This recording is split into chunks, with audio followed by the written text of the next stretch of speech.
Oi, turma! Eu sou o professor Cássio Galeri, aqui da Fundação Matias Maquiline. Essa é a nossa aula 21 de matemática do projeto Preparar FMM. Na aula de hoje, veremos um pouco sobre as equações de primeiro grau com uma variável.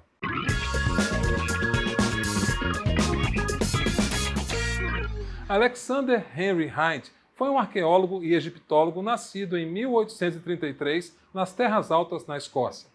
Ele escavou e catalogou vários locais pré-históricos. Seus achados se encontram hoje nos Museus Nacionais da Escócia. Durante suas viagens para o Egito, coletando material para seus estudos, acabou encontrando um papiro egípcio que mais tarde seria chamado de Papiro de Hind. É um papiro escrito por volta do ano 1600 a.C. Não sei se é possível quantificar a importância de um documento histórico como esse. Diria que para os matemáticos seria de valor inestimável.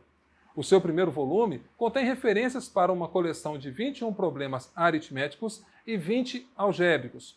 Em outra parte, ele contém uma série de problemas que podem ser resolvidos com as expressões algébricas, como conhecemos hoje.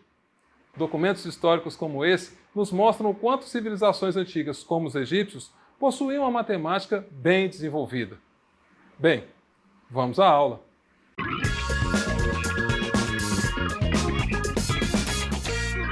Bem, turma, anteriormente, nas aulas 17, 18, 19 e 20, nós falamos um pouco sobre as expressões algébricas. Vocês se lembram? São as expressões que envolvem números e letras e que são uma ferramenta matemática que nos auxilia na interpretação de situações, problemas e exercícios, em que você pode interpretar uma expressão que está escrita em português em símbolos matemáticos. E temos aí alguns exemplos, tipo o dobro de um número, posso representar como 2x, a diferença entre os quadrados de dois números, x ao quadrado menos y ao quadrado. O cubo da soma de dois números, nesse tem que lembrar produtos notáveis, né? É o cubo do primeiro, mais 3 vezes o quadrado do primeiro vezes o segundo, mais 3 vezes o primeiro vezes o quadrado do segundo, mais o cubo do segundo. Lembrando que com um pouco de treino, isso você guarda com uma certa facilidade. Mas hoje eu queria falar um pouco mais sobre as expressões algébricas de primeiro grau com apenas uma variável. Deixa eu dar um exemplo. Tenho aqui 2x menos 1 igual a 5. Perceba, ela só tem uma variável, ok? E o expoente do x é 1. Ou y mais 3 igual a menos 4y. É outra letra, mas ainda é somente uma variável. E o maior expoente que eu tenho na variável é 1. Então, as expressões algébricas de primeiro grau com uma variável são as que têm essa característica. Apenas uma variável, ou incógnita, com maior expoente igual a 1.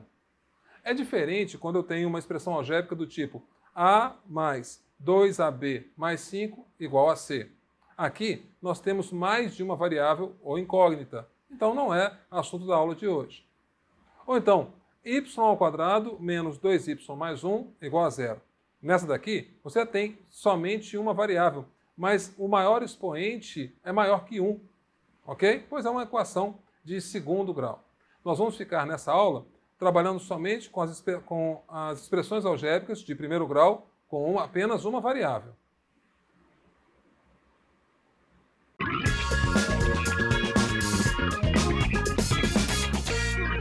Princípio da equivalência matemática.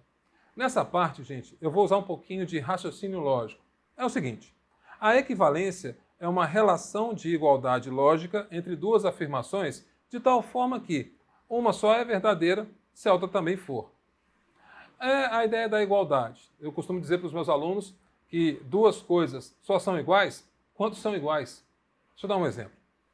Vou dar um exemplo bem simples para falar a verdade. Acho que todo mundo concorda que eu posso escrever que x é igual a x. E isso é uma igualdade lógica, ok? Se por acaso eu multiplicar por 2 o primeiro membro e o segundo membro, ou seja, do lado esquerdo dessa equação e do lado direito dessa equação, eu vou ter 2x igual a 2x. Perceba que continua sendo uma igualdade. Entendeu a ideia? Olha só, se eu fizer menos 1 do lado esquerdo e menos 1 do lado direito, eu fico com a expressão 2x menos 1 igual a 2x menos 1. Entendeu a ideia? Duas coisas são iguais quando elas são iguais. Logo, se numa igualdade, tudo que eu fizer do lado esquerdo, eu tenho que fazer do lado direito. Por exemplo, se eu pegar 2x menos 1 igual a 2x menos 1 e dividir por 3 dos dois lados, eu tenho a expressão 2x menos 1 sobre 3 igual a 2x menos 1 sobre 3. Ok? Acho que você já entendeu a ideia. Eu poderia continuar isso aqui infinitamente. Tá? Então, o princípio da equivalência é isso. É quando você tem uma igualdade lógica. E duas coisas só são iguais quando são iguais. Por isso, toda operação que você fizer no primeiro membro de uma igualdade, você tem que fazer no segundo membro da igualdade, para que ela continue sendo uma igualdade.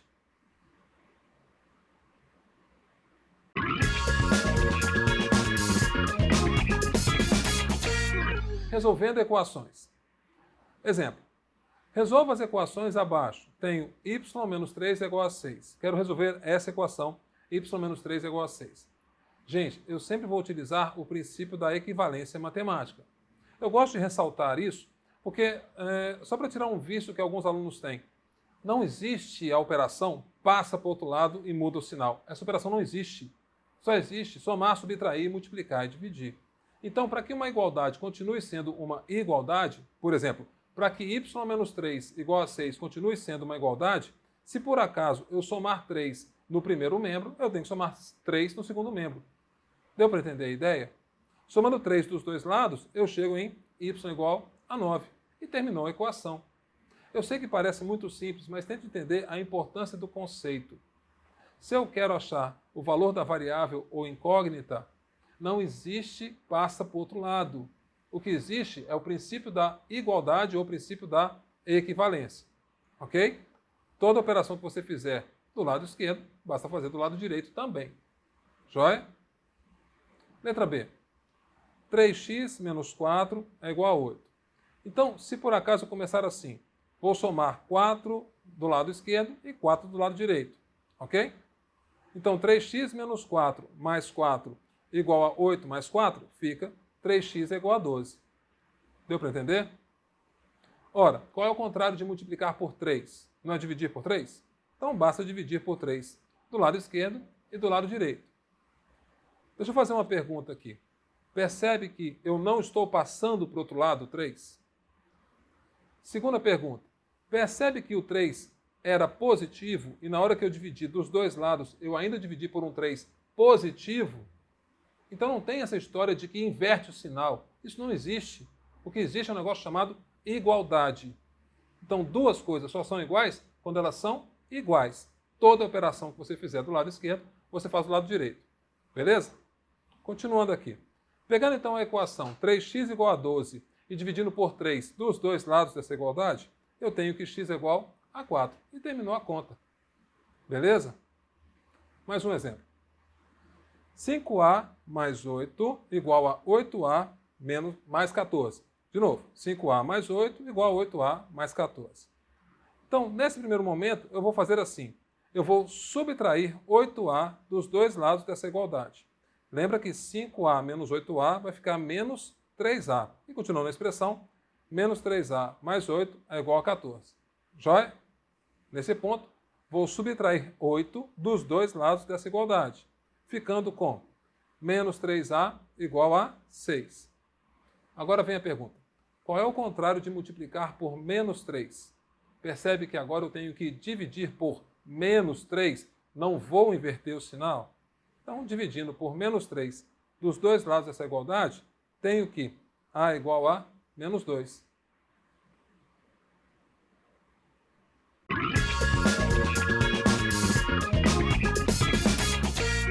Equacionando e resolvendo problemas. Como disse anteriormente, as expressões algébricas são ótimas para você representar, por meio de equações, algumas situações problema. Exemplo. Em um estacionamento, cobram-se R$ 7,00 pela primeira hora e R$ 1,50 a cada hora excedente. Se um cliente pagou R$ 16,00, quanto tempo o carro dele permaneceu nesse estacionamento? Bem, vou chamar nesse caso aqui o tempo extra de T, ok? O cliente pagou R$ 16,00. Esses R$ 16,00 englobam os R$ 7,00 mais R$ 1,50 para cada hora que ele ficou excedente. Então fica fácil de montar essa equação. 16 igual a 7 mais 1,5 T. Joia? Qual é o contrário de somar 7? Subtrair 7. Então, nesse caso...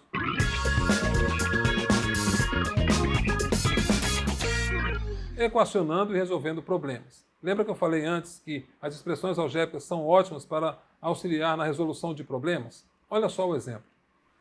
Em um estacionamento, cobram-se R$ 7,00 pela primeira hora e R$ 1,50 a cada hora excedente. Se um cliente pagou R$ 16,00, quanto tempo o carro dele permaneceu nesse estacionamento? Bem, turma, vou chamar o tempo extra de T. Joia?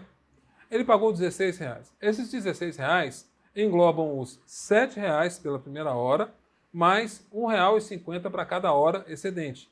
Por isso eu fico com essa equação. 16 igual a 7 mais 1,5 T. Joia? Vamos resolver usando o princípio da equivalência. Subtraindo 7 dos dois lados dessa igualdade, tenho 9 igual a 1,5 T. Eu prefiro trabalhar com números fracionários do que com números decimais. Então esse 1,5 T vou transformar em 3 dividido por 2T. Joia? Multiplicando por 2 dos dois lados da igualdade, 18 é igual a 3T. E dividindo por 3 dos dois lados da igualdade, 6 é igual a T. Isso significa que o tempo excedente, o tempo extra, é de 6 horas.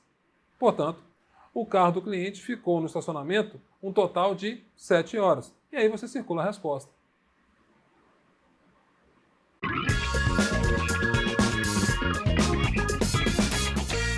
Olha só agora esse outro exemplo. Bruno e Carlos são dois ciclistas que resolveram percorrer uma trilha em que uma parte é asfaltada e outra parte é de terra. Bruno percorreu a parte asfaltada e mais 6 km de terra. Depois, retornou ao ponto de partida. Carlos percorreu a parte asfaltada e apenas 2 km de terra. Depois, retornou ao ponto de partida, mas fez esse trajeto 2 vezes. Ao fazerem as contas, perceberam que os dois percorreram a mesma distância. Determine quantos quilômetros tem o trecho asfaltado. Deixa eu organizar esse texto num quadro para auxiliar no nosso raciocínio. A parte asfaltada eu vou chamar de X. Tem aqui um quadro em que a ida do Bruno foi a seguinte. Ele andou um trecho X, que é a parte asfaltada, mais 6 km de terra. Percebeu no texto? Isso foi a ida. Como ele teve que retornar ao ponto de partida, na volta ele andou o mesmo espaço, X mais 6. Logo, posso falar que a distância que Bruno percorreu foi 2, que multiplica X mais 6. Deu para entender o raciocínio? Vamos fazer o mesmo raciocínio com o Carlos agora. O Carlos, o trajeto dele foi assim. Ele andou, na ida, X mais 2 km de terra. Depois, na volta, X mais 2 km de terra. Mas ele fez esse percurso 2 vezes. Logo, a distância total que ele andou foi de 4 vezes X mais 2.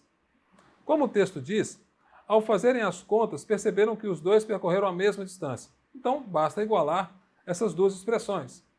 2 que multiplica x mais 6 é igual a 4 que multiplica x mais 2. Tudo bem? Utilizando a propriedade distributiva, tem 2x mais 12 igual a 4x mais 8. Nesse ponto, subtraindo 4x dos dois lados da igualdade, tem menos 2x mais 12 igual a 8. Está conseguindo acompanhar? Nesse ponto aqui, posso subtrair 12 dos dois lados da igualdade. Então, tem menos 2x igual a menos 4. Por fim, posso dividir por menos 2 dos dois lados dessa igualdade. Portanto, x é igual a 2. Posso dizer que o trecho asfaltado tem 2 km. Você circula a resposta. E por hoje, gente, hashtag continua. Bem, turma, na aula de hoje falamos um pouco sobre as equações de primeiro grau com uma variável. Não se esqueçam de tirar suas dúvidas com os monitores. Na próxima aula, abordaremos as inequações de primeiro grau com uma variável. Até a próxima aula!